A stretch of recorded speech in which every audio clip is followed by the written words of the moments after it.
Top of the hour on NBC News Now. It's a Friday, it's cold outside, and we have an awful lot of news to get to. We begin with the arrest of out of Los Angeles, a former CNN anchor expected to plead not guilty to federal charges related to his presence at an anti-ICE protest inside a church in Minneapolis. But we're just now learning about the allegations and accusations against Don Lemon and the new protests nationwide as Lemon appears in court at this hour. Also at this hour, the alleged killer of the United Healthcare CEO will not face the death penalty, but the Trump administration did get a big win in court today. The evidence prosecutors will be allowed to introduce in the trial of Luigi Mangione. Speaking of the Trump DOJ, new documents related to Jeffery Epstein just released today. More than $3 million in all. Our team is right now sifting through all of it, pulling out what's new. We'll bring you the latest. And then the deadly layer of cold laying over the country, half the country really, and it just won't let up. And North Carolina now in the path of potential deep freezes and snow. We're live in Raleigh, and we'll have your forecast in just a few. Good day. This is NBC News Now. I'm Tom Costello in for Hallie Jackson, and we begin with breaking news. In the next few minutes, we do expect independent journalist and former CNN anchor Don Lemon to appear in court in Los Angeles following his arrest there overnight. That's a live look right there outside the courthouse. We know actress Jane Fonda just spoke outside in support of Lemon, and L.A. Mayor Karen Bass just walked into the courtroom. Lemon, along with another journalist and two others, you see them there, were taken into custody in connection with a controversial anti-ICE protest inside a Minnesota church earlier this month that disrupted services at that church, where one of its pastors also leads an ICE field office. The Attorney General says Lemon was involved in, quote, a coordinated attack on the church. Make no mistake, under President Trump's leadership and this administration, you have the right to worship freely and safely. And if I haven't been clear already, if you violate that sacred right, we are coming after you. In a video posted on his YouTube channel, you can see Lemon inside the church with the protesters interviewing people there. And while the DOJ is coming down hard on Lemon, it's also looking into the death of Alex Preddy at the hands of federal officers in Minneapolis last weekend. The DOJ says it's opening a civil rights investigation into that shooting. And that's, as you know, sparked protests, big ones, still happening today across the country, with demonstrators demanding no work, no school, no shopping. President Trump earlier calling on the protesters, and including Preddy, calling them all insurrectionists and agitators. NBC's Maggie Veska is on the ground in Minneapolis, but we first want to start with NBC's legal analyst, Misty Maris, for more on this. And Misty, Lemon's arrest came after a judge last week rejected the DOJ's initial bid to charge him. So how did this all come about, and did they go shopping for a sympathetic grand jury and a judge? Well, yeah, so the judge tossed it out, finding no probable cause. The DOJ then appealed that decision, and again, no probable cause. So instead of going to another judge, they went to a grand jury who indicted Lemon on these charges. And you know how it is, Tom, we say you can indict a ham sandwich, so you don't need to show much in order to secure an indictment in that type of proceeding. Yeah, such an important point because, of course, the grand jury doesn't hear the opposing side, right? They don't hear the defense side. Lemon has made clear he was there as a journalist, not a protester. In that case, does he have a stronger First Amendment defense? What comes next in this case?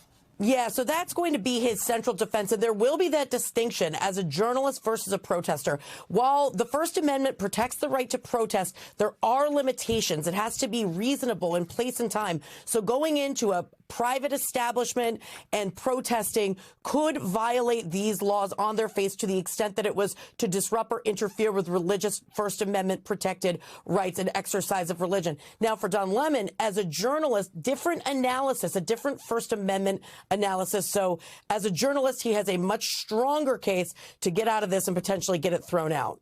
But it is private property, and it was a church service, and one would think those are complicating factors. Correct.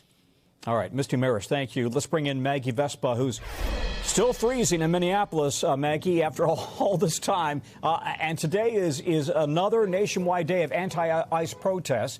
You were in it, and the crowds were pretty big, I understand. Tom, they were massive. I mean, we're easily talking thousands of people, some of whom are kind of streaming behind me as this just kind of came to a close here in the last few minutes, but thousands and thousands just flooding the streets of downtown Minneapolis. This was their general ICE Out march. They shut down this part of downtown, which is where the federal courthouse is, where City Hall is, the police department, and so on, chanting things like whose streets, our streets, telling ICE to get the F out of their city.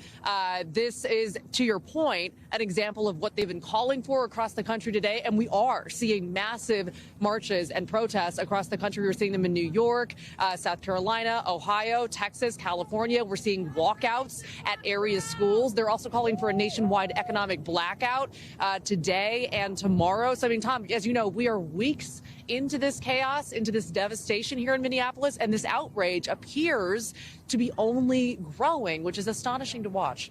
And we also learned today that the FBI is now leading the investigation into Preddy's death, no longer DHS. And Right. the administration seems to be trying to calm tensions by opening the civil rights probe. But then it's also potentially escalating things with the Don Lemon arrest. And the president is really not turning down the rhetoric, right? Exactly. I mean, what a swirling mess, right? We'll start with that new civil rights investigation, the FBI leading that. And that is a major shift because the DHS got a lot of blowback for effectively, critics argued, investigating itself with the Border Patrol shooting of Alex Preddy. DHS oversees Border Patrol. So enter the FBI, and a lot of people had been calling for that. Then you talk about the Don Lemon arrest. You talk about, which he was one of 7 people total now arrested for that church protest on the 18th. And you add in the president's post on Truth Social about Alex Preddy. I'll read part of it quickly, calling him an agitator, and his words, perhaps insurrectionist, saying things like his stock has gone way down. This is someone who's been killed, and talking about the release of this new video that showed him clashing with ICE officers about 11 days before he was shot. In other words, he clashed multiple times over the course of weeks, capping it with, in all caps, "Make America Great Again." So for a lot of people here on the ground, just really only adding again to this outrage that they're feeling, again, weeks into this chaos in their city, Tom. Yeah. Maggie Vespa, thank you very much. The accused killer of United Healthcare CEO Brian Thompson is not going to face the death penalty after a judge dismissed 2 federal counts against him. That's a very big win for Luigi Mangione, his defense lawyer, outside court with a reaction. Just wanted to thank the court for this incredible decision. We're all very relieved. Well, it's all coming after we reported just 24 hours ago how somebody allegedly tried to break Mangione out of jail by pretending to be an FBI agent. Authorities found these items, a barbecue fork, something that kind of looks like a pizza cutter in the man's backpack. Meanwhile, Mangione is still facing 2 other federal counts and charges in Pennsylvania as well as New York for killing Thompson on a New York street in 2024. Mangione has pleaded not guilty to state and federal charges. NBC Stephen Romo covering this for us. Stephen, the judge's ruling, I understand, is kind of a blow to the Trump DOJ, which had called this a premeditated, cold-blooded assassination caught on video. But prosecutors did get a win here, right? Thanks to a separate decision from the same judge. Yeah, sort of a mixed bag for prosecutors and the defense team today, Tom. The judge's decision has been a pretty big blow to the Trump administration's efforts to bring back the death penalty for these federal cases. AG Pam Bondi saying in April that she thought carefully, that the Department of Justice thought carefully about seeking the death penalty here, and the judge disagreeing on these charges meriting that punishment. The judge pushing back on the Trump DOJ plans. First, the murder charge, the murder with the use of a firearm, that has been dismissed. That's the one that could have carried the death penalty, and a related firearms charge. Now, the judge leaving the 2 stalking counts, which carry a maximum sentence of life in prison. That's a win for the defense team, but the prosecutors, they got that win today as well. The judge denied the defense's request to throw out some of the evidence against Mangione, namely the items that were found on him when he was picked up at that Altoona, Pennsylvania McDonald's shortly after this murder happened. That means everything the police found, including what you see there, the alleged murder weapon, will be allowed to go ahead in that trial, Tom. Okay, Mangione was in court for this very quick pretrial hearing, and in the hallways, I understand you could actually hear supporters cheering for him, and that kind of speaks to this cultural hero image that he's created for himself. Yeah, it certainly has, Tom. I was there the morning that this shooting happened, covering it since the very beginning. So it went from a manhunt to then finding Mangione, and for now him to be this cult-like figure. Every time there has been a case where Mangione has gone to a courthouse here, there have been crowds of people, often wearing those green Luigi hats, like the Super Mario Brothers Luigi, cheering him on. It's something that Mangione has addressed, and his attorney, Karen Agnifilo, did today as well. Let's listen. Thank all the people who come out and stand here in the cold, and the people who can't come here, all the supporters. We get your letters, we get your emails, and we really appreciate all the support. So you can see the support is noticed by his legal team, and Mangione himself well aware of all the support he has, Tom. Okay, Stephen Romo, thank you very much. Right now, 180 million people are under cold weather alerts, with round 2 of a winter storm set to bring more life-threatening conditions, especially to the southeast, where roads are still snowy from last weekend's storm that killed about 90 people. More than 100,000 people still don't have power across Tennessee and Mississippi. Crews there continue to clean up fallen trees, and it's the same scary picture in the Northeast. Look at ice freezing a pipe right there and leaking onto a van in New York City. The freeze really stretching even further down south, like in Florida. Listen to this. A NASA launch rehearsal for Artemis 2 has been postponed because it's expected to be colder in Cape Canaveral than in parts of Colorado. DOT workers are prepping for the second round of snow in the Carolinas. You see tractors moving around mounds of salt for those roads. We have team coverage on this with Bill Karen standing by, but we first want to go to Aaron Gilchrist, who's in Raleigh, North Carolina. Oh, you're already bundled up, huh, buddy? I understand that, officials are trying to get out ahead of the storm, but give us a sense of what this looks like, and people must already be tired. They didn't move to North Carolina or South Carolina for a snowstorm. Or Atlanta, like me, right? You're absolutely right. Nobody was expecting to have to deal with back-to-back winter storms, which is the reality for a lot of people here in the Southeast. There are winter storm warnings in effect here in North Carolina and other parts of the Southeast as well. Statewide and local states of emergencies have been declared in places from Virginia all the way down to Florida. You talked about the fact that they're going to be seeing wind chills in that area in the 20s in some places before this weekend is said and done. Here in North Carolina, there's been a real effort to clear out the roads from the storm last weekend here that featured some snow and ice, depending on where you are. And already this week, they've put down more than 2 million gallons of brine to get ahead of the storm this weekend. You may be able to see some of the plows in the depot behind me here. They've been prepared so that they can hit the road tonight to start dealing with the snow that's expected to fall in this area and really all across North Carolina over the next several days. I want you to hear from the engineer who runs the operation here about sort of what they've been dealing with. Been pushing snow and into our system up until today, and pushing brine out there as well. So we've been going strong since 2 Tuesdays ago, right after Martin Luther King's Day, and we are looking at a long run from here as well. So today was sort of a rest day for some of those crews, but tonight they'll come on board and they'll be working straight through the weekend in 12-hour shifts. And Tom, something that's really unusual for this area, the Outer Banks of North Carolina could see blizzard-like conditions. And I say blizzard-like because we know there's a very specific definition, but they're looking at winds that could reach, we're told, up to 70 miles an hour in some places at points during the course of the weekend. That means blowing snow at the beach, if you will. And of course, those cold temperatures that are going to stretch into next week, Tom. Yeah, doesn't sound like a nice, relaxing, quiet winter weekend at the beach. Aaron Gilchrist, thanks very much. Stay warm, buddy. Let's bring in meteorologist Bill Cairns. Bill, I think the question on everybody's mind is, will this be as bad as the winter storm we all went through this last weekend? And right now, who should really be looking out for this one? Yeah, this is different because this is all snow. So that makes it, ice is just miserable. And even once the ice melts, the trees are down, power outages. This is all snow. But I do think some locations, people will be stuck in their homes for 2 or 3 days until all the plows can get on. There's just not enough plows for how large of an area we're going to deal with. So this is the map that shows you the winter storm warnings. This is where the most severe impacts will be. We got Atlanta, Charlotte, Raleigh, Wilmington, Myrtle Beach, Charleston. Savannah is on the edge of it. Hilton Head is in a winter storm warning. So yes, these are areas areas you don't associate snow with. And as we go throughout the rest of this evening, the snow really begins to develop and encompasses the whole state. And then as we go through tomorrow, that's when the storm will become its bomb cyclone. That's when the pressure drops rapidly. The winds will really enhance. And then it will exit by the time we get through Sunday. So Sunday is kind of the cleanup day, but the temperatures are just going to be brutal. So here's our snowfall forecast. Raleigh, 3 to 6 inches, more south of Raleigh, less north of Raleigh. Charlotte, 4 to 8. That's a historic storm for you. Look at Wilmington. This could be top 10 all time. Myrtle Beach at 4 to 8 inches. Doesn't look like as much in Atlanta. Maybe at worst case scenario, 2 inches, likely about an inch. Same for you in Savannah. I want to show you the peak wind gusts, though. 60 at Hatteras, Virginia Beach, 57. When you have those wind gusts, you're going to have wind chills that are in the negative numbers. And this is Sunday morning, Tom. This is when people are trying to, like, dig out, recover. I mean, Raleigh wind chills 0, Wilmington at 0. They're not used to stuff like this. This is going to be really historic for areas of the Carolinas. Boy, that really is brutal.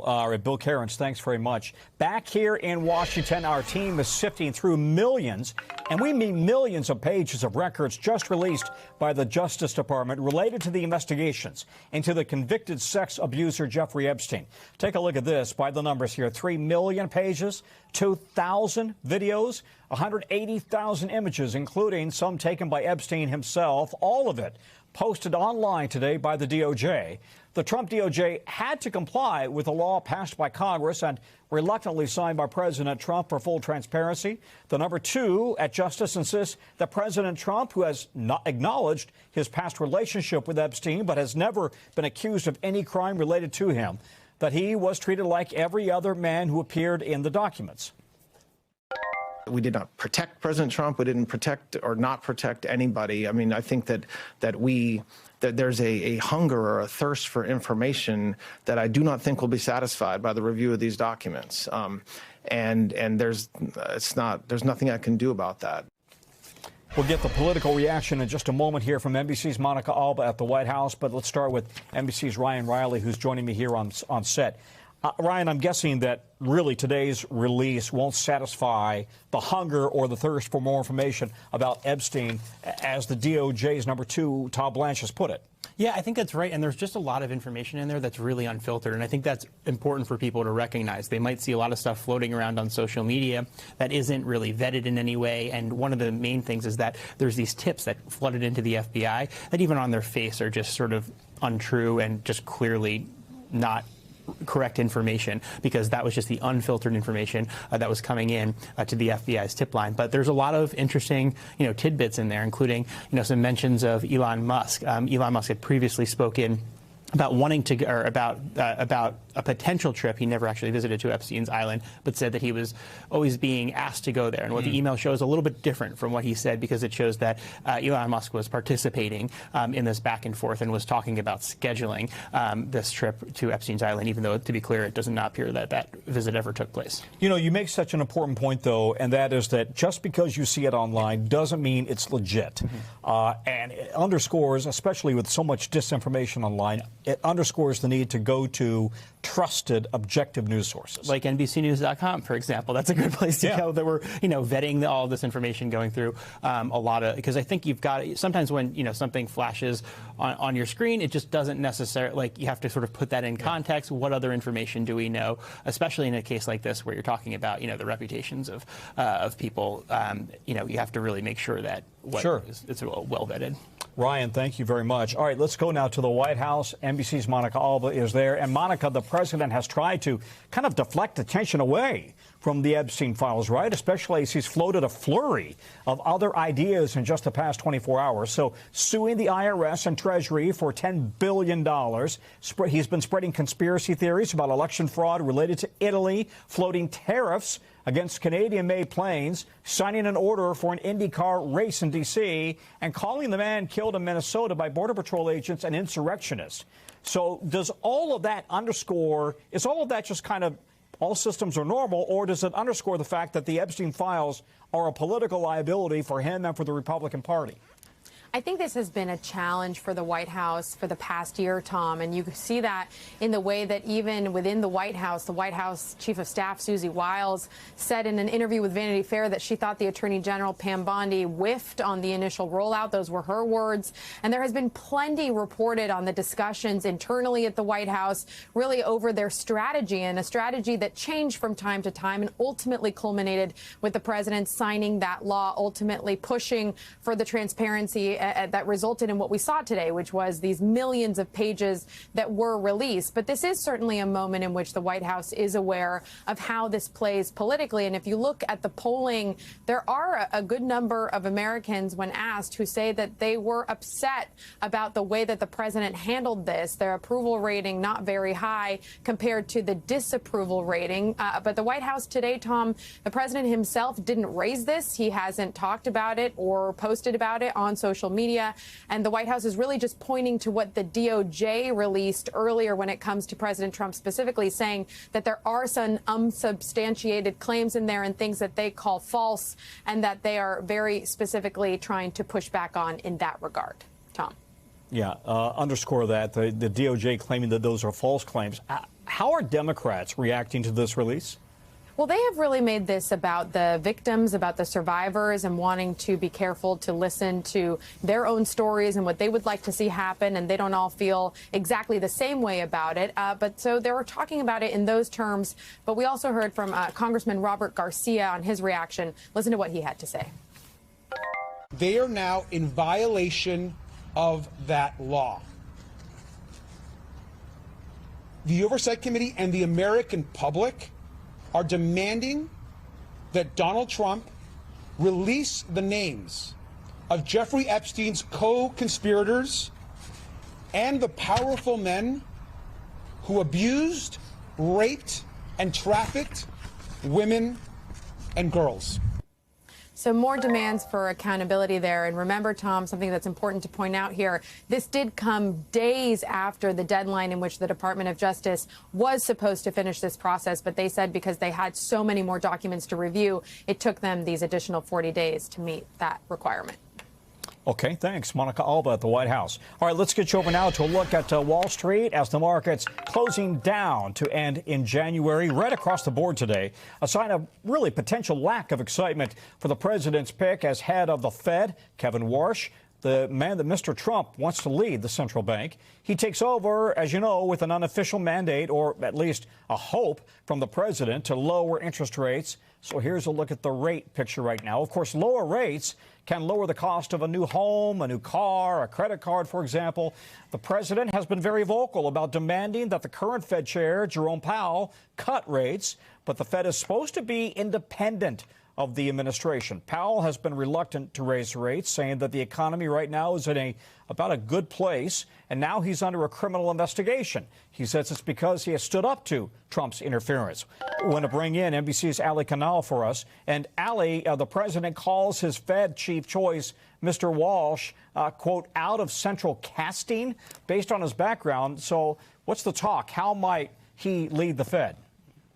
Oh, good evening, Tom. When the president says central casting, he's basically referring to the fact that on paper, Kevin Warsh looks like a typical Fed chair. He's very well known within Wall Street circles, very well known within Washington. Essentially, he's been here before. He served on the Fed's board during the 2008 financial crisis. He worked on Wall Street at Morgan Stanley, and he does have experience dealing with global central banks. But what's different and maybe important is that in recent years, Warsh has become a vocal critic of how the Fed handled inflation, particularly in the aftermath of the COVID-19 pandemic. Remember, in 2022, we did see that inflation spike. So he was known as someone that wanted to keep prices in check, even if that meant higher interest rates. I will say, though, that in recent years, and more recently, Warsh has been a little bit more open to interest rate cuts. So if he's confirmed, you could see a chair that might go either way, and also a chair that, at least historically, has been questioning policy. So it's something to keep in mind that even if we don't see immediate changes overnight, it is possible that we could see a shift in tone or messaging. So something to keep an eye on. Yeah, so is the president suggesting Warsh will follow through on his push to lower rates? I heard Jeremy Siegel on CNBC today, the well-known economist and analyst, saying that, in fact, Warsh may disappoint the president. He may stand on his own 2 feet. Right, and especially if history is any indication, he has been known to lean more hawkish, meaning keeping interest rates higher for longer. Of course, the president is hoping that that's not the case, that he does lower rates, although the president did say that he has not talked to Warsh specifically about lowering rates. He called that conversation, quote, inappropriate. Here's a little bit more of what the president said earlier this afternoon. No, but we talk about it, and I've been following him, and I don't want to ask him that question. I think it's inappropriate, probably would be allowed, but I want to keep it nice and pure. But he certainly wants to cut rates. I've been watching him for a long time. Now, Tom, even if Warsh personally favors lowering rates, he's just 1 out of 12 voting members. So the bulk of the committee needs to be on board with whatever policy decision is made. You saw that earlier this week when the central bank decided to hold rates steady. And right now, they say policy is where it needs to be because inflation is significantly above the Fed's 2% target. Yeah. Hallie Canal, welcome to NBC News Now. Glad to have you on board. Thank you. Have a great day. Very happy to be here, Tom. We're glad to have you. Coming up, the tragic death of actress Catherine O'Hara. The new details we're just learning tonight about the weeks leading up to her death. Plus, we're on verdict watch in the so-called au pair affair murder trial. We're outside court in Virginia with a breakdown of the closing arguments. In Fairfax, Virginia, have the weekend to mull over the fate of Brendan Banfield, charged with 2 counts of aggravated murder. We'll have the breakdown of closing arguments coming up.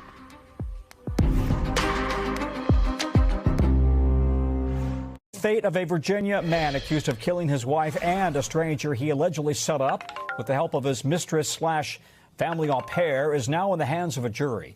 Right before coming on the air, jurors wrapped up day 1 of deliberating whether Brendan Banfield is guilty or not of coming up with this elaborate plot to get his wife out of the picture by catfishing and luring a man who he and the au pair allegedly found on a fetish dating website. The goal, say prosecutors, was to frame that stranger for the murder that Banfield himself committed. At the center of the defense's closing arguments today, the au pair. The defense says her actions alone create reasonable doubt. Her entire story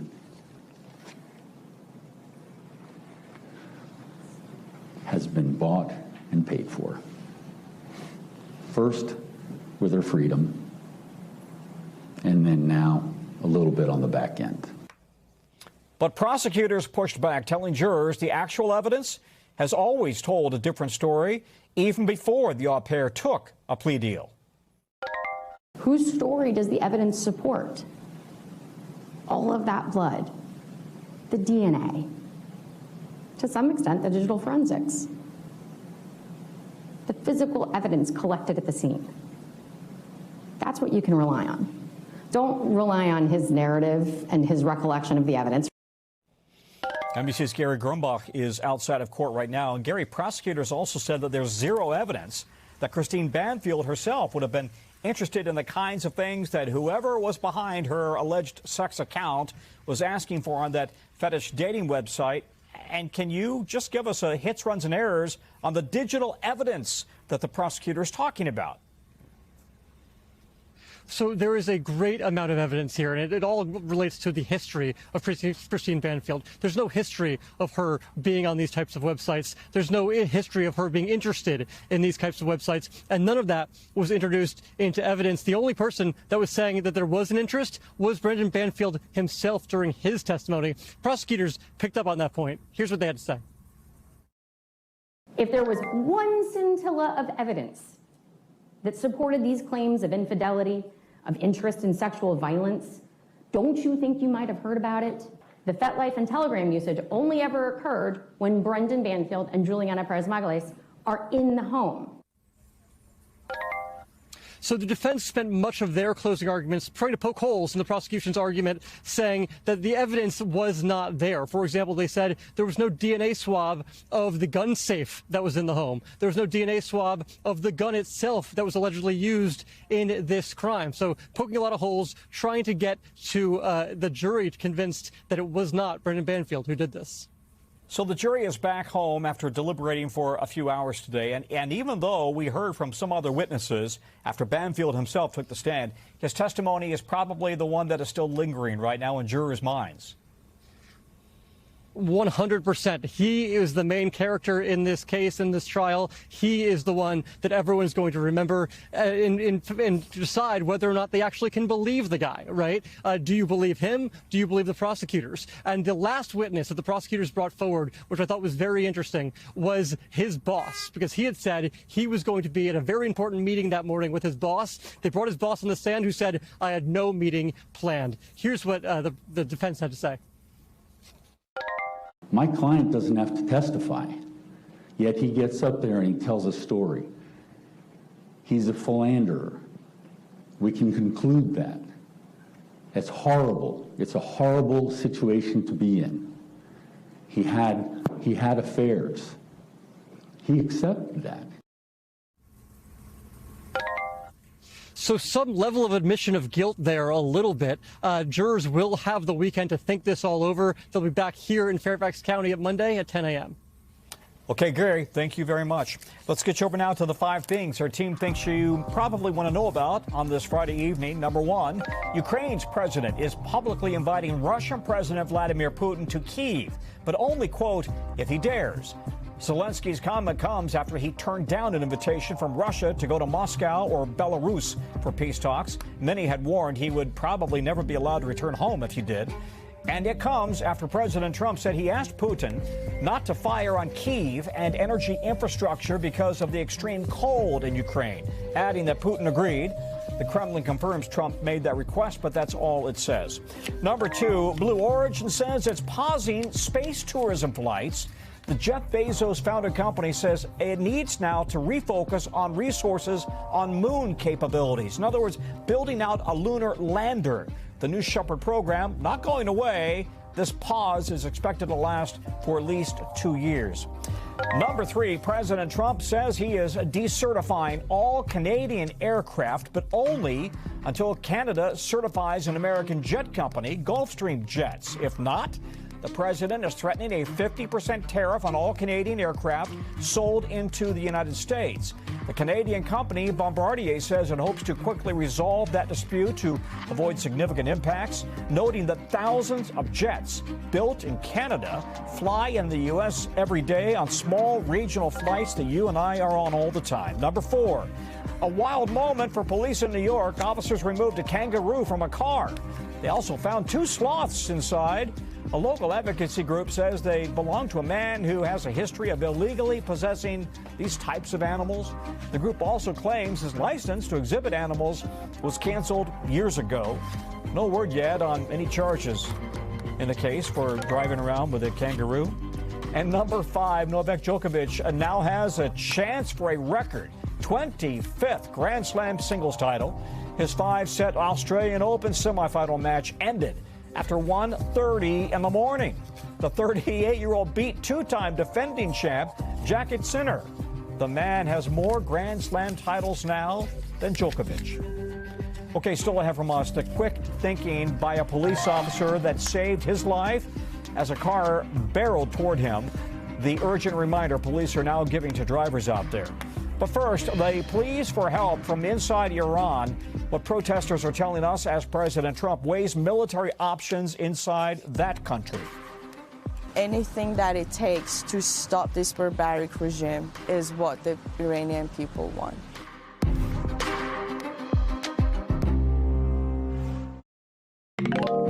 Back on News Now to our original in-depth reporting on a topic that's top of mind. And as the U.S. ramps up its military presence in the Middle East, President Trump is warning Iran that time may be running out. The country has been rocked, as you know, by ongoing protests for weeks, with demonstrators facing a violent crackdown. NBC's Molly Hunter spoke with protesters who say they're now desperate for outside help, hoping the U.S. show of force turns into action. As the U.S. carrier group arrived in the Middle East this week, President Trump boasted about its capabilities. We have a lot of very big, very powerful ships sailing to Iran right now, and it would be great if we didn't have to use them. But some Iranians tracking the buildup of U.S. military forces tell us they want him to use them, and fast. If I am Mr. Donald Trump, I don't give even one more day to Islamic Republic to recover. We spoke with 5 protesters. We're not sharing their real names to protect their families in Iran. 4 are now outside the country. 1 is still inside. All say they attended the biggest protests on Thursday, January 8th and Friday, January 9th, which took place across nearly 200 cities in all 31 provinces, including the capital of Tehran, where Farhad was back home visiting his parents. As soon as we exit from the building, we could see the crowd of people. I have not seen it in Tehran before. I was seeing the hope in my father's face, who is an almost 70-year-old man. He was really excited, full of hope. And in the city of Isfahan that night, the same chant. Everybody was chanting, "Long live the king. This is the last strike that Reza Pahlavi is going to come back." This is Parisa, a protester we interviewed in person. And then around 20-30 motorbikes made a line in front of the group without any warning, nothing. They just started shooting people straight into their faces and bodies. What I could see was legs falling down and blood everywhere on the floor, on the street. And I could see screaming, shouting. Back in Tehran, Farhad and his parents were tear-gassed. I was seeing my mother's face full of tears. It was really scary. But again, the day after, which was on Friday, we decided to go out again. The next morning, the Supreme Leader gave a speech calling the protesters terrorists. In Farhad's neighborhood, he says security forces were emboldened. They started opening fire on the people, and I saw 5 or 4 people falling down, and they are using snipers. They also used heavy machine guns, the one that has the power to destroy a building, and they are using it to shoot at the people. Can you imagine what's the result? 3 weeks later, the death toll still unclear. A U.S.-based human rights group puts the confirmed number at more than 6,300. The regime concedes the death toll was at least 3,000. But with body bags stacked outside of morgues and families still trying to identify loved ones, the people we spoke with are certain it's far higher. The same organization estimates more than 42,000 people have been arrested, and Amnesty International warns that prisoners could be at risk of arbitrary execution. From her home in Tehran this week, another protester, Soraya, sent us voice notes. If you can, help us. If you can, help us. Everyone, she says, is waiting. It's like the calm before the storm. People are waiting for foreign people help to take to the street again. Now they want backup from America. Do you want President Trump to launch airstrikes? Do you want boots on the ground? Anything that it takes to stop this barbaric regime is what the Iranian people want. Molly Hunter, NBC News, London. NBC News covers hundreds of stories each day, and it's awfully tough to read, to watch, to listen to everything. So our bureau teams have selected some highlights, and this is what they tell us is going down in their regions. And we call this segment The Local. Out of our Northeast Bureau, nearly 60 people were rescued from a ski lift that got stuck in New Hampshire. Fire and police crews from several towns helped get everybody down safely using ropes. It took about 90 minutes. Thankfully, nobody seriously injured there. Out of our Western Bureau, body cam video shows an Idaho state trooper jumping over a barrier to avoid getting hit on the highway. Our team edited the video so you can see this close call in slow motion, and you can see the driver on the shoulder heading right for that trooper. Thankfully, he wasn't injured. Police are urging and using this event, I should say, to remind drivers that shoulders are for emergencies only. Out of our Midwest Bureau, a Kentucky family is doing everything they can to help their farm animals during the deep freeze. Look at this. They brought this struggling newborn calf into the home. They warmed her up with towels and a blow dryer, then she cuddled with the kids. The Sorrell family says they moved quickly to help this newborn after losing a calf last winter. That's love. Coming up, how man's best friend becomes man's hero. We'll take you inside ATF, an ATF canine training facility. That's next.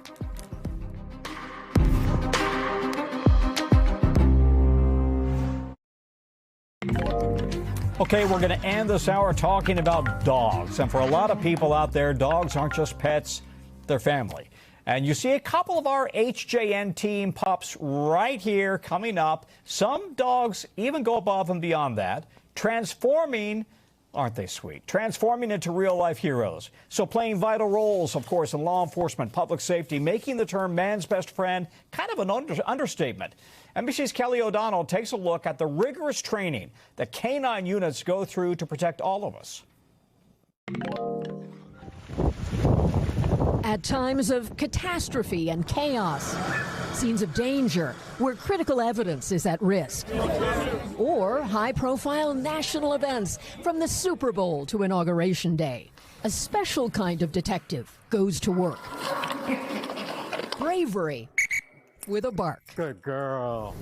An hour outside Washington, D.C. in rural Virginia, a mission begins at the ATF National Canine Training Center, where months of coursework bring together handler and canine partner. It's a very, very strong bond. Most police officers work 12-hour shifts. They're with their dog more than their family.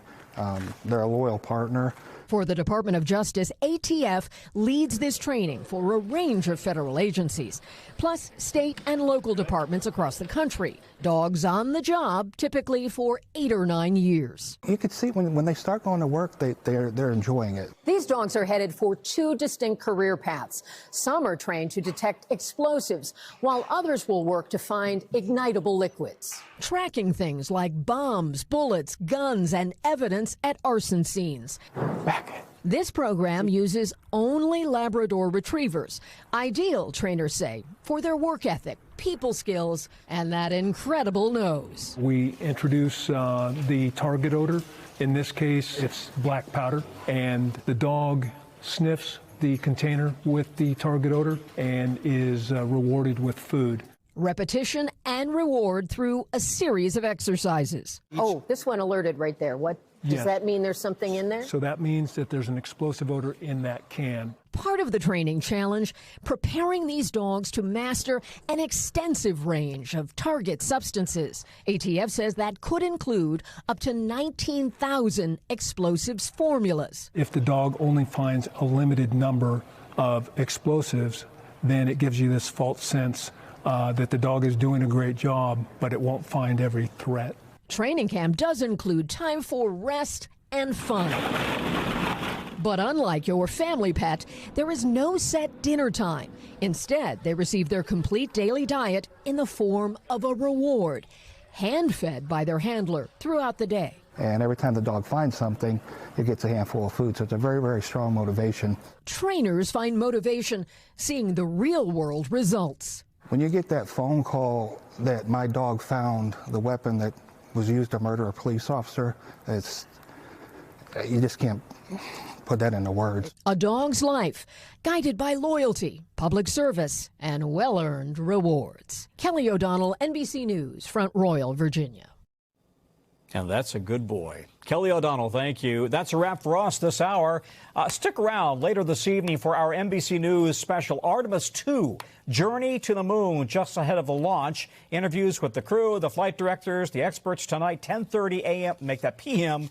Eastern Time. And meanwhile, the news continues right now on News Now.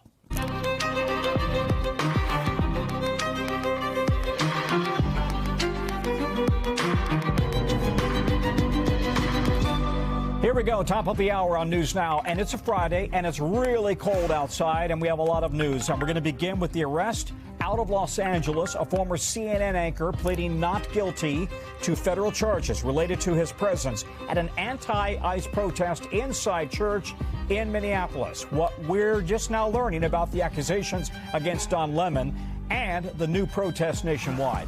Also at this hour, new documents related to Jeffrey Epstein, just released today by the Justice Department. More than $3 million in all. Our team is sifting through all of it and pulling out what's new. We'll bring you the latest. Speaking of the Trump DOJ, the alleged killer of the United Healthcare CEO will not face the death penalty, but the DOJ did get a win in court today. The evidence prosecutors will be allowed to introduce in the trial of Luigi Mangione. And then the deadly layer of cold that's laying over half the country, it is not letting up. Guess what? North Carolina now in the path of potential deep freezes and snow out on the coast. We're live in Raleigh. We'll have the forecast for you in just a few. Okay, good day. Happy Friday. I'm Tom Costello. This is News Now, and I'm in for Hallie. We begin with breaking news right now. Independent journalist and former CNN anchor Don Lemon is in court in Los Angeles. That's not him. That's the mayor of Los Angeles. But he's in court following his arrest there overnight. The grand jury indictment has just come back against Lemon and his co-defendants, and one of those co-defendants has been released. That's a live look again outside the court where L.A. Mayor Karen Bass is speaking. She was in the courtroom in support of Lemon today. Actress Jane Fonda spoke out in support of Lemon as well in the last hour. Lemon and the three others that you're going to see right here were taken into custody in connection with this controversial anti-ICE protest inside a Minnesota church earlier this month that disrupted services at the church, where one of its pastors also leads an ICE field office. The Attorney General says Lemon was involved in a, quote, coordinated attack on the church. Make no mistake, under President Trump's leadership and this administration, you have the right to worship freely and safely. And if I haven't been clear already, if you violate that sacred right, we are coming after you. In video posted on his YouTube channel, you can see Lemon inside the church with protesters interviewing people there. And while the DOJ is coming down hard on Lemon, it's also now looking into the death of Alex Preddy at the hands of federal officers in Minneapolis last weekend.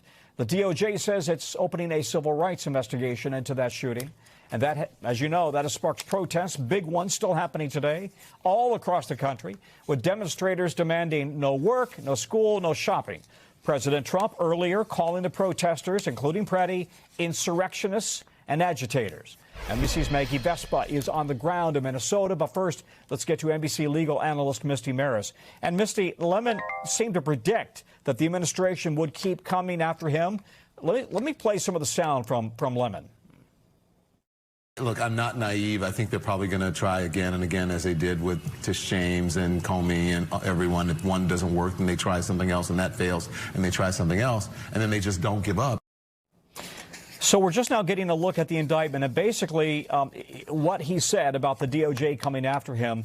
Is that what happened here? I mean, he was already, as I understand it, a federal judge had already declined to go forward with this case, but apparently the DOJ went to a grand jury and got an indictment.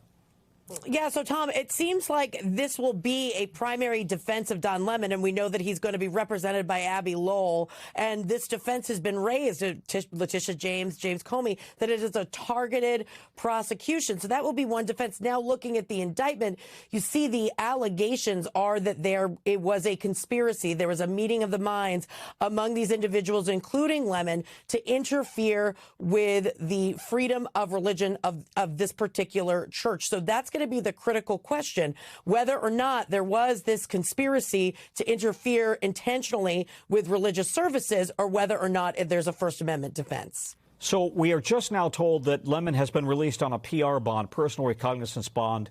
He can travel freely inside the United States, but he cannot travel internationally, or at least he would need approval for that. The arguments in this case, as you suggested, is it going to come down to the First Amendment, right? But you got the First Amendment, you got the freedom of religion, you got the freedom of the press involved here on the same amendment. Absolutely. So you're talking about freedom of religious expression being a central part of the statute, which prosecutors would have to prove was intentionally impugned during this situation. And then you also have freedom of the press. So it's going to come down to, is he a protester or is he a journalist? Misty, just FYI for the viewers, you're looking at very much. Maggie Vest right now. And Maggie, you spoke with some people who took part in this nationwide day of protest, anti-ICE protest. Right. And they seem to be, these protests are big. What are they saying to you? Tom, I mean, they're outraged, and they say these protests aren't going to stop weeks in. Case in point, this crowd behind me, these are teachers and educators here in Minnesota who have gathered in front of the governor's mansion here. They want Governor Walz to pass an eviction moratorium so that families who are hunkered down at home, afraid to go to work, don't have to worry about paying their rent or their mortgage while all this is playing out. We also have a live look right now, if we can pull that up, of protesters lying on the ground in Minneapolis, the frozen ground, spelling SOS with their bodies.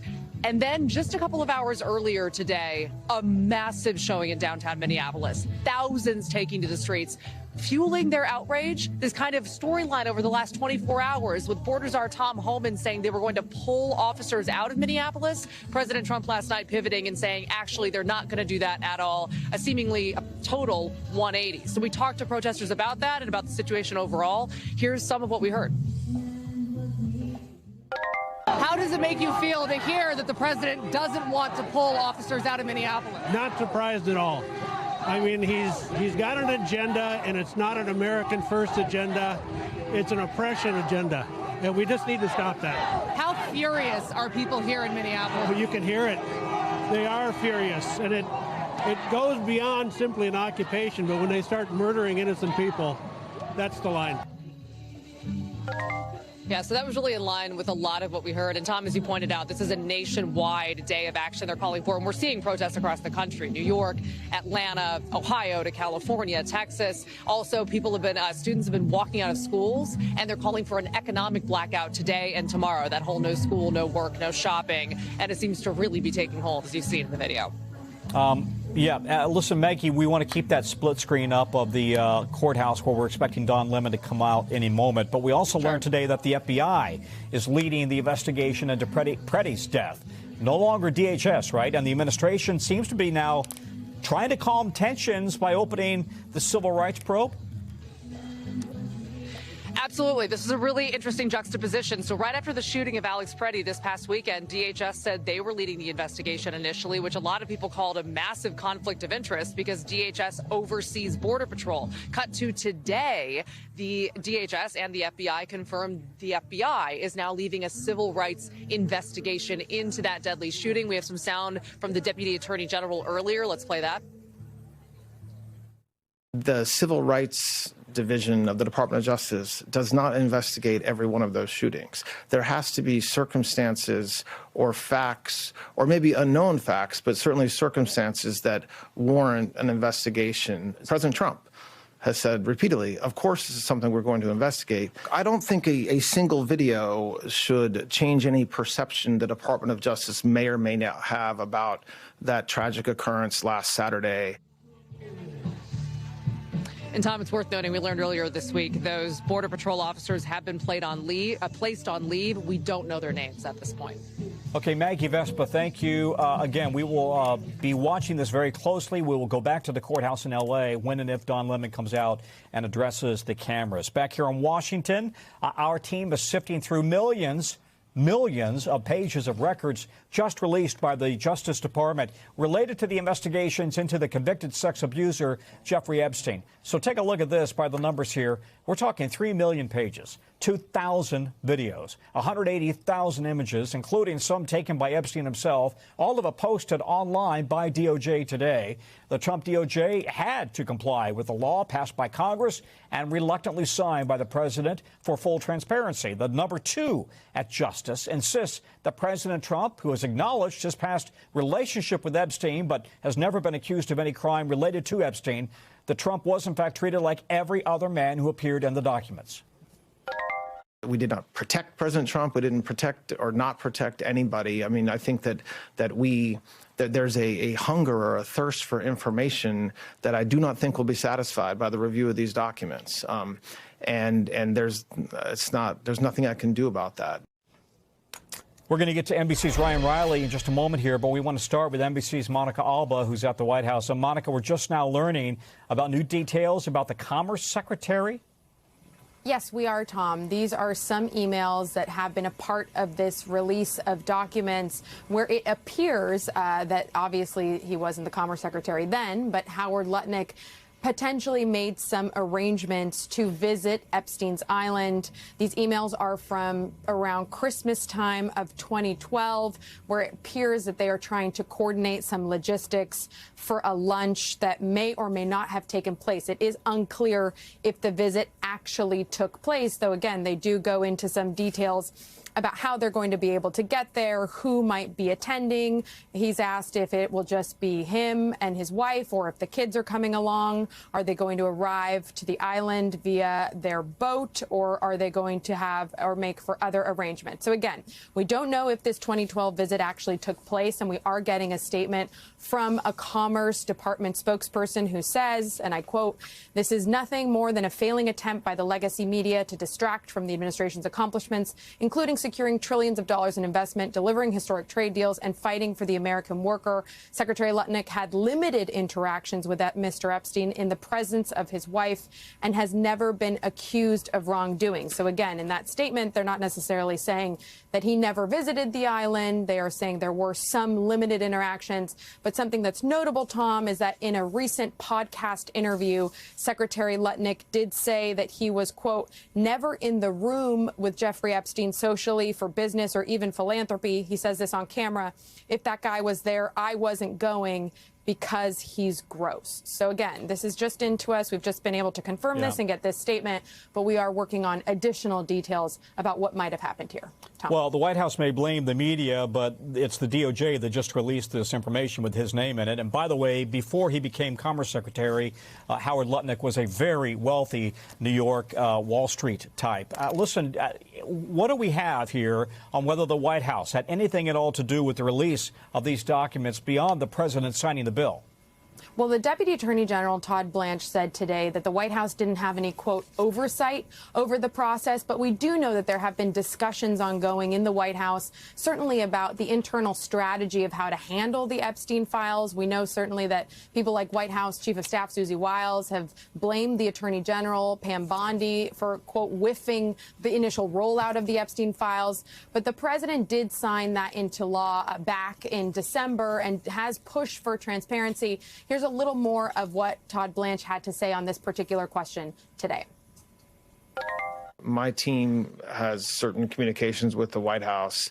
Let me just be clear. They had nothing to do with this review. They had no oversight over this review. They did not tell this department how to do our review, what to look for, what to redact, what to not redact.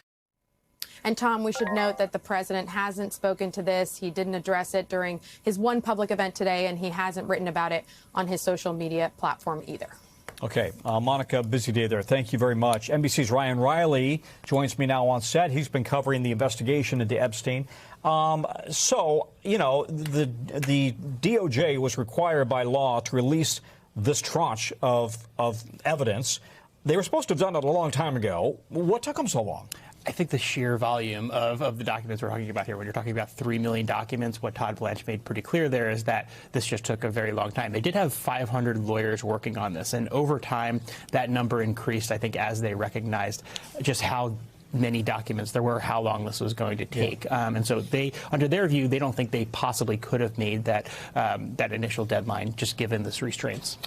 You know, to be clear, just because you know somebody who turns out to be a pretty bad guy doesn't mean that you yourself have done anything wrong. Nonetheless, there are new names in these files that we hadn't become aware of, right, including the co-owner of the New York Giants. That's right. Yeah, I want to get this right here. So the co-owner of the New York Giants had this exchange with Epstein in an email where they're talking about a woman and refers to her as he questions whether she's a, quote, pro or civilian, and then has another conversation where he asked whether another person they're talking about is a, quote, working girl. A working girl. A working girl, yeah. And so, you know, we don't know the age of the person who's involved here. There's obviously, you know, a bunch of caveats here, wrap this in, whatever. That's what we know from that conversation, that they're having this discussion about this woman. Yeah.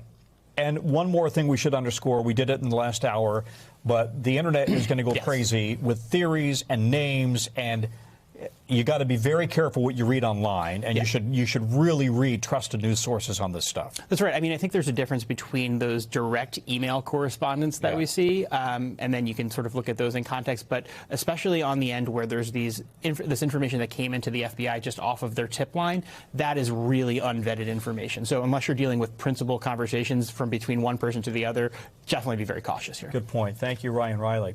The accused killer, actually, hang on a second. We want to talk about the weather. 180 million people are under cold weather alerts with round 2 of a winter storm set to bring even more life-threatening conditions, especially the southeast of all places, where roads are still snowy from last weekend's storm that killed nearly 90 people. More than 100,000 people still don't have power across Tennessee and Mississippi. Crews there continue to clean up the fallen trees, and it's the same scary picture in the Northeast.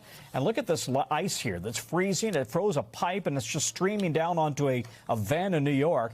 The freeze stretching even further down south, Florida, where NASA has decided that a launch rehearsal for Artemis 2, essentially a tanking test, has been postponed because it's expected to be colder at Cape Canaveral and KSC than it is in Colorado. We have team coverage on this. We have Aaron Gilchrist standing by in a very cold Raleigh, North Carolina. First, though, let's go to meteorologist Bill Cairns. And, Bill, people are just getting over the major winter storm last weekend. No, they're not getting over it. Everybody in the studio is still complaining about it. But can you break down for us how this one could turn out to be, a lot different for folks even further south? It wouldn't shock me if in 3 or 4 days we have the National Guard in North Carolina trying to help some areas in eastern North Carolina from this storm, right on the heels of what we're dealing with in Nashville and also there, especially in Oxford, Mississippi. So the snow is beginning to break out. It's plenty cold enough. It's going to be all snow. We don't have to worry about freezing rain, so that's good. We don't have to worry about trees collapsing and falling. And it's a light, fluffy snow, too, so we're not going to see it, like taking trees down or any of the power lines. So that's the good. Power outages should be minimal and isolated to the coast for the high winds. Winter storm warnings cover the board from Georgia all the way up to southern Virginia. These snowfall amounts in the Northeast or the Great Lakes, not a big deal. But in the South, this is a big deal.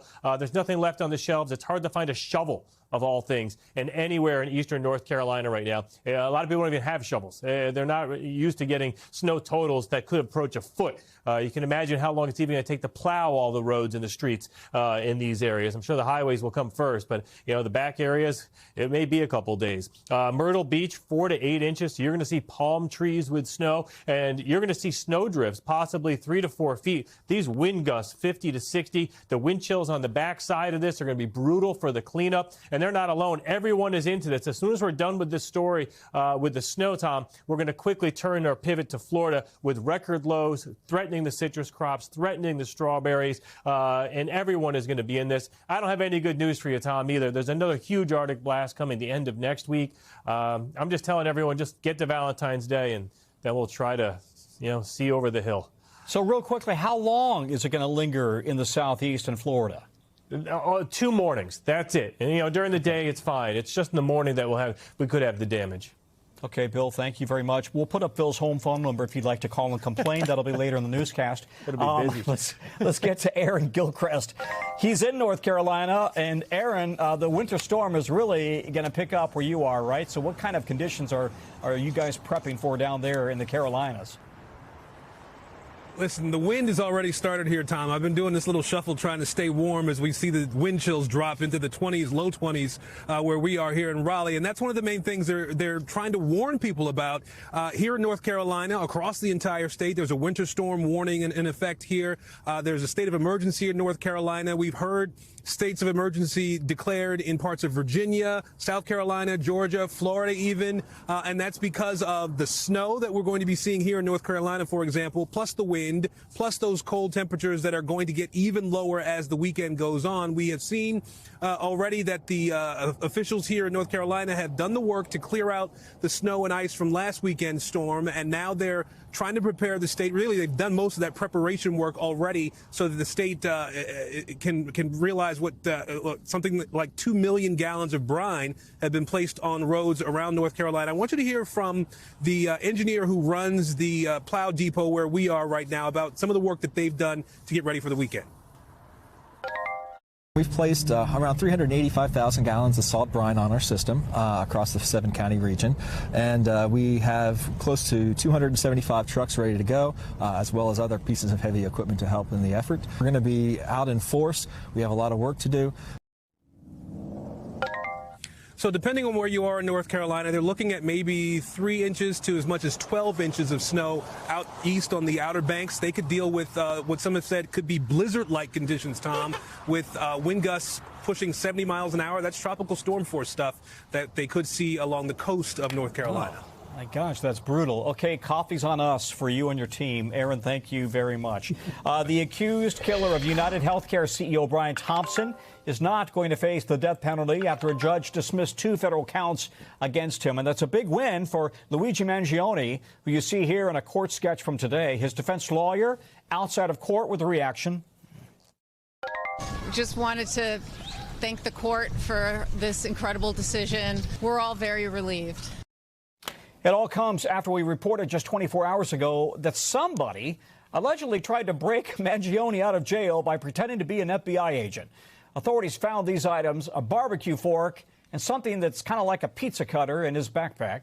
Meanwhile, Mangione is still facing 2 other federal counts and charges in Pennsylvania and also in New York for killing Thompson on a New York street back in 2024. Mangione has pleaded not guilty to state and federal charges. That's Mr. Thompson right there.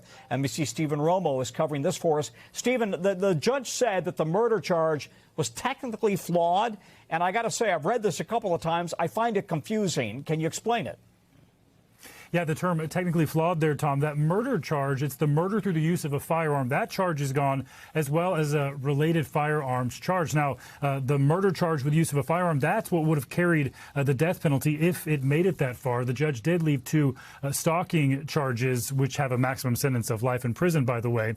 But she asserts that the stalking charge does not fit a crime of violence. And to have this become a death penalty case on the federal level, it would have to have that crime of violence fitted with it. Now, the prosecution says that stalking does merit a crime of violence, but the judge disagreeing with that thinking and therefore dismissing both of those counts. Now, okay, can I stop you for a minute? Because I think this is confusing. Because there's surveillance video, if you believe the prosecution, and we've all seen the video, there's surveillance video of the suspect killing Thompson with a handgun. But they're saying that you cannot, the judge is saying that you cannot use that charge, murder with a handgun. I find that really confusing. Right. The charges that the federal charges that they were trying to use for that were stalking charges on the federal level, following Thompson and, obviously what stalking is. And the judge saying that is not a crime of violence, which is her prerogative as a federal judge to make that call, not the murder itself, which, of course, is being charged on the state level as well. But the other charges that do remain, the stalking charges that do clearly end in violence, those could still come with life in prison on the federal level, which opens up a whole other can of worms that the defense team is trying to bring up, which is double jeopardy. We had the defense attorney, Karen Agnifilo, saying today that she brought up double jeopardy and saying that, as you just showed in that graphic in your introduction to me, that there are charges on the federal, state level as well, and then these other charges in Pennsylvania having to do with Mangione allegedly not identifying himself to those officers.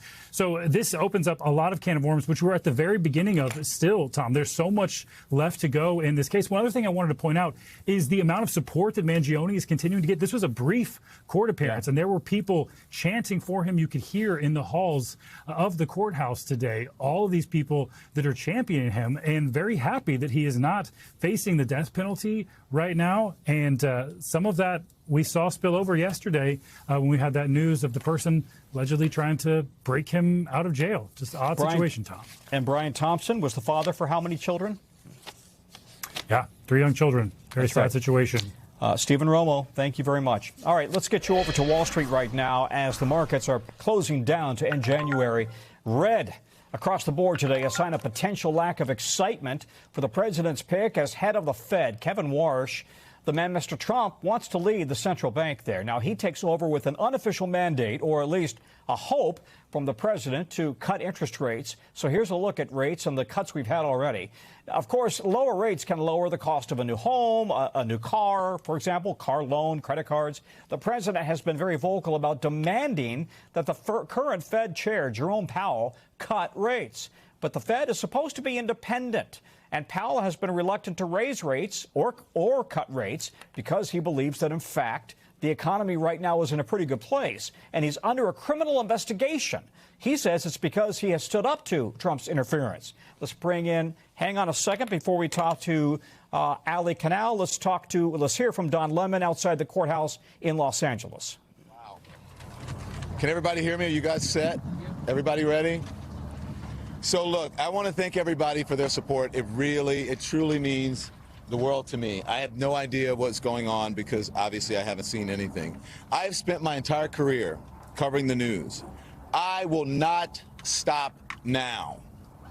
In fact, there is no more important time than right now, this very moment, for a free and independent media that shines a light on the truth and holds those in power accountable. Again, I will not stop now. I will not stop ever.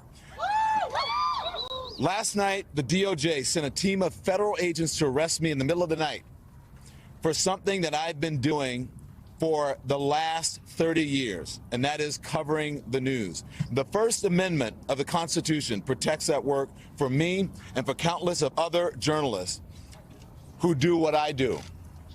I stand with all of them, and I will not be silenced. I look forward to my day in court. Thank you all. Okay, first of all, we want to apologize for that gentleman behind Don Lemon wearing a T-shirt with a vulgarity on that. We could not control the framing of the shot. We do, however, want to take you right now to Ms. Damaris for some interpretation of what we just heard. Don Lemon out on a personal recognizance bond. Misty, what does that mean? That means that he's being released without any restrictions relating to posting bond or bail. He will be able to travel in the domestic United States. He will have to ask permission to leave the country, but he will not be held or imprisoned while he is awaiting the legal process. And just to remind the audience, if you just tuned in, we talked about this a few minutes ago, but this is a really complicated First Amendment case, right? You've got freedom of religion and the right to worship, and you've got freedom of the press. Right. The charge relates to the deprivation of civil rights and the freedom of expression. So essentially what the charge says is that Don Lemon and other co-conspirators planned to interfere with the ability of churchgoers to participate in their religion by going into that church. Now, Don Lemon is asserting that he was a journalist at the time and therefore protected by the First Amendment to report on things that are of public interest. So this is going to be the showdown in court. And I would expect his lawyers to be levying a defense and challenging these charges right from the get-go. Ms. Damaris, thank you very much. We'll be right back here on NBC News Now. Now to the 5 things our team thinks you may want to know about this evening. Number 1, Israel says it will partially reopen Gaza's border crossing with Egypt on Sunday. The Rafah crossing has been pretty much shut down since May of 2024. This reopening is part of Phase 2 of the U.S.-led ceasefire agreement signed last year. Number 2, new drone video of that huge landslide in Sicily we've been talking about. Take a look. Houses literally teeting off the cliff there.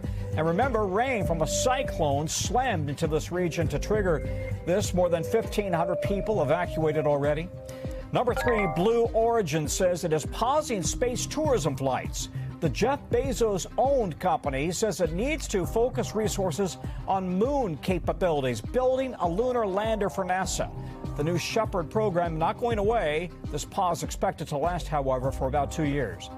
Number 4, a wild moment for police and New York officers there removed a kangaroo from a car. They also found 2 sloths inside. A local advocacy group says they belong to a man who has a history of illegally possessing these types of animals. No word yet on any charges for having a kangaroo in your car. Number 5, President Trump giving the green light for the Freedom 250 Grand Prix. We told you last week about plans for an Indy car kind of race in D.C. streets, part of the America 250 celebration. Local leaders are on board, but the event set for August 21st through the 23rd, too loud for me. I'm going to be out of town for that. Still ahead, the quick thanking by a police officer that saved his life as a car barreled towards him. The urgent reminder police are now giving to drivers after this.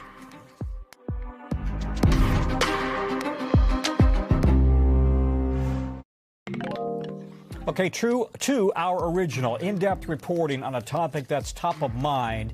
And as the U.S. is ramping up its military presence in the Middle East, Persian Gulf especially, President Trump is warning Iran that time may be running out. That country has been rocked by ongoing protests for weeks, with demonstrators facing violent crackdowns. NBC's Molly Hunter spoke with protesters who say they are now desperate for outside help, hoping the U.S. show of force turns into action.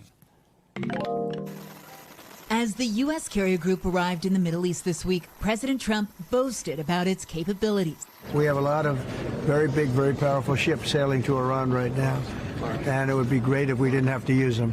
But some Iranians tracking the buildup of U.S. military forces tell us they want him to use them, and fast. If I am Mr. Donald Trump, I don't give even one more day to Islamic Republic to recover. We spoke with 5 protesters. We're not sharing their real names to protect their families in Iran. 4 are now outside the country. 1 is still inside. All say they attended the biggest protests on Thursday, January 8th and Friday, January 9th, which took place across nearly 200 cities in all 31 provinces, including the capital of Tehran, where Farhad was back home visiting his parents. As soon as we exit from the building, we could see the crowd of people. I have not seen it in Tehran before. I was seeing the hope in my father's face, who is an almost 70-year-old man. He was really excited, full of hope. And in the city of Isfahan that night, the same chant. Everybody was chanting, "Long live the king. This is the last strike that Reza Pahlavi is going to come back." This is Parisa, a protester we interviewed in person. And then around 20-30 motorbikes made a line in front of the group without any warning, nothing. They just started shooting people straight into their faces and bodies. What I could see was legs falling down and blood everywhere on the floor, on the street. And I could see screaming, shouting. Back in Tehran, Farhad and his parents were tear-gassed. I was seeing my mother's face full of tears. It was really scary. But again, the day after, which was on Friday, we decided to go out again. The next morning, the Supreme Leader gave a speech calling the protesters terrorists. In Farhad's neighborhood, he says security forces were emboldened. They started opening fire on the people, and I saw 5 or 4 people falling down, and they are using snipers. They also used heavy machine guns, the one that has the power to destroy a building, and they are using it to shoot at the people. Can you imagine what's the result? 3 weeks later, the death toll still unclear. A U.S.-based human rights group puts the confirmed number at more than 6,300. The regime concedes the death toll was at least 3,000. But with body bags stacked outside of morgues and families still trying to identify loved ones, the people we spoke with are certain it's far higher. The same organization estimates more than 42,000 people have been arrested, and Amnesty International warns that prisoners could be at risk of arbitrary execution. From her home in Tehran this week, another protester, Soraya, sent us voice notes. If you can, help us. If you can, help us. Everyone, she says, is waiting. It's like the calm before the storm. People are waiting for foreign people help to take to the street again. Now they want backup from America. Do you want President Trump to launch airstrikes? Do you want boots on the ground? Anything that it takes to stop this barbaric regime is what the Iranian people want. Molly Hunter, NBC News, London. Important reporting there. We have breaking news out of Capitol Hill. The Senate has voted to approve a spending package that could avert a lengthy partial government shutdown. As part of this deal, senators stripped out new Homeland Security funding so that Democrats in the White House could keep talking about potential changes to ICE and Border Patrol. NBC's Julie Sirkin is on Capitol Hill. Julie, can you give us here what helped this detail and this deal get over the finish line?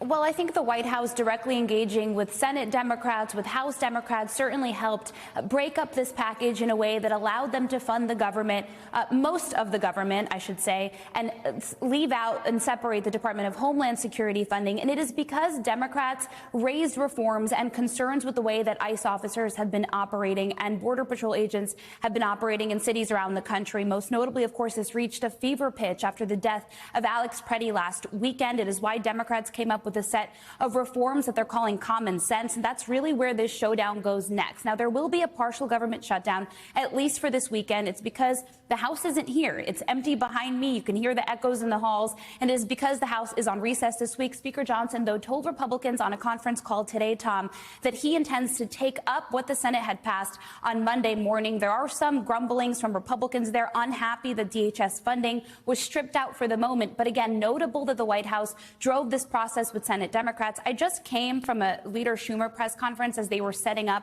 They had a sign over there, a poster with the 3 demands they're looking for Republicans to work with them on. One of them includes masks off these officers, body cameras on. The other to end roving patrols, to have more coordination, you see it there, with state and local law enforcement, and to enforce accountability. Democrats think they have the upper hand here because they think the American people are on their side. Again, notable the White House worked with them on this. We'll see if they can get that across the finish line over the next 2 weeks. Tom. So since you spend your days up there, let me ask you. I don't want to blindside you because I didn't email you in advance and say I may ask you. So let me just ask you. On the DHS funding, is DHS already funded for a certain period of time going forward? They are. They passed a stopgap funding measure to continue the current funding levels, but they will reevaluate, of course, in 2 weeks, what that means and how these reforms can take into effect. Tom? Ask Julie anything, she'll know it. Julie Sirkin on Capitol Hill. Thank you very much. As you know, NBC News covers hundreds of stories each day, and it's awfully tough to read, to watch, to listen to everything. So our bureau teams have selected some highlights, and this is what they tell us is going down in their regions, and we call this segment The Local. Out of our Northeast Bureau, nearly 60 people were rescued from a ski lift that got stuck in New Hampshire. Fire and police crews from several towns helped get everybody down safely using ropes. It took about 90 minutes. Thankfully, nobody seriously injured there. Out of our Western Bureau, body cam video shows an Idaho state trooper jumping over a barrier to avoid getting hit on the highway. Our team edited the video so you can see this close call in slow motion, and you can see the driver on the shoulder heading right for that trooper. Thankfully, he wasn't injured. Police are urging and using this event, I should say, to remind drivers that shoulders are for emergencies only. Out of our Midwest Bureau, a Kentucky family is doing everything they can to help their farm animals during the deep freeze. Look at this. They brought this struggling newborn calf into the home. They warmed her up with towels and a blow dryer. Then she cuddled with the kids. The Sorrell family says they moved quickly to help this newborn after losing a calf last winter. That's love. Coming up, how man's best friend becomes man's hero. We'll take you inside ATF, an ATF canine training facility. That's next.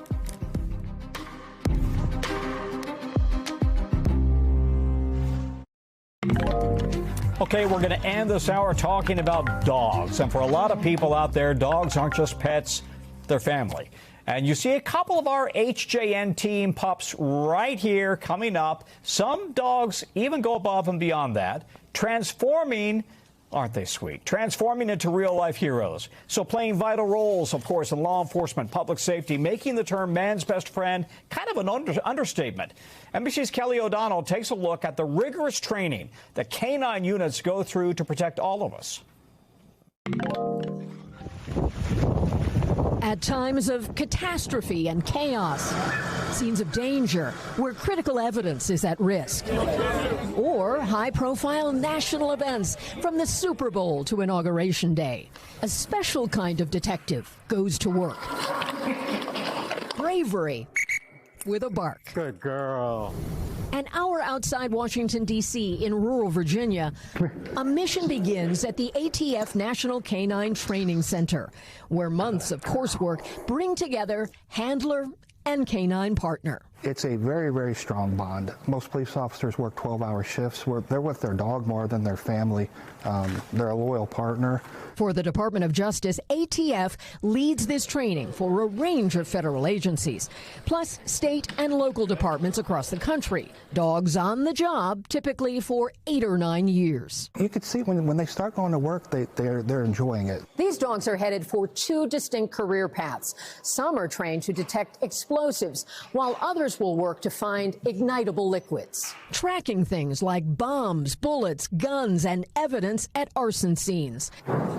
This program uses only Labrador retrievers, ideal, trainers say, for their work ethic, people skills, and that incredible nose. We introduce the target odor. In this case, it's black powder, and the dog sniffs the container with the target odor and is rewarded with food.